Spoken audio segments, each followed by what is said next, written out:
I was feeling myself walking in the land of Jesus Christ, immigration of native people of this land to other countries, and the next generation comes to continue. Hi, welcome to my channel. Today I'm here with you with book reviews of two novels that I read about Palestine, Mornings in Jenin and Where the Streets Had a Name. Mornings in Jenin is more popular and more sold, but my favorite one was Where the Streets Had a Name because it's less serious, it's proper for teenagers. I read it when I was a high school student, and it has less pages which you can finish easier, and it has less sad stories. The atmosphere of the story is happening in West Bank. I know West Bank is a lot more different than Gaza Street, but still, when you read the book, you can see their culture and traditions and sufferings. It also had very beautiful historical vibes. I was feeling myself walking in the land of Jesus Christ when I was reading the book. I could imagine Jerusalem and Bethlehem as the Bible describes them. The atmosphere gave me the vibes of Jesus Christ movies. They even went to the Church of Nativity when they were in Bethlehem to pray. And, Church of Nativity is famous for being the birthplace of Jesus. It's in Bethlehem, in West Bank of Palestine. The story is about the journey of two kids, Hayat and her Christian friend Sami, to Jerusalem. Hayat wanted to secretly bring the soil of her ancestry home for her grandma before she died. She was always wishing to touch the soil of her old house before death. So Hayat decided to go to the West Jerusalem. Jerusalem is divided to two halves.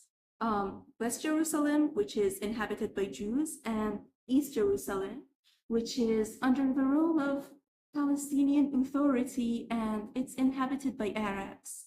So it was illegal for Hayat and Sami to enter their old neighborhood in West Jerusalem because they didn't have Israeli citizenship. The problem is not only here.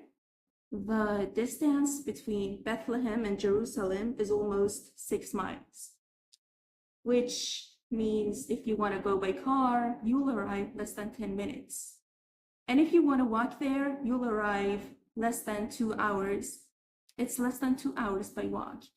But because of countless checkpoints and roadblocks through the way, it was almost an impossible mission for them to get there. And their adventures in this journey will introduce you to their way of life and daily routine and problems, that how much everything is challenging for them. Even the smallest things are under the most strict control, and the oppressions that are inflicted on them. The second book that I wanted to speak about it with you is Mornings in Jenin, which is much more famous comparing to the first one. It's a bit tragic and more serious, being proper for adults, and it contains all of the important historical events, almost, since World War II and immigration of Jews to Palestine, and then establishment of Israel in 1948, and then the Six-Day War in 1967, Yom Kippur, the war between Lebanon and Israel in 1982, immigration of native people of this land to other countries, whether Arab countries or developed Western ones, and how do they deal with racists out of their homeland, that how they die and go, and the next generation comes to continue. You'll see the story of 4 generations of a Palestinian family through these years.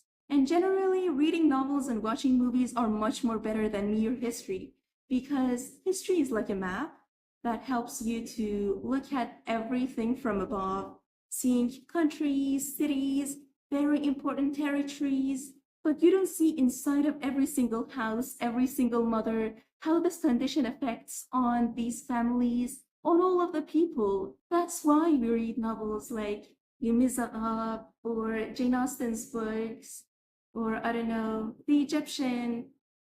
In some translation, it's called Sinuhe. All of these help you to deeply understand aspects of a historical issue. So that's why I recommend you to read Mornings in Jenin. It's a very precious book. If you also have read any other book like this, I'll be happy if you share your experience with me in the comments. Bye!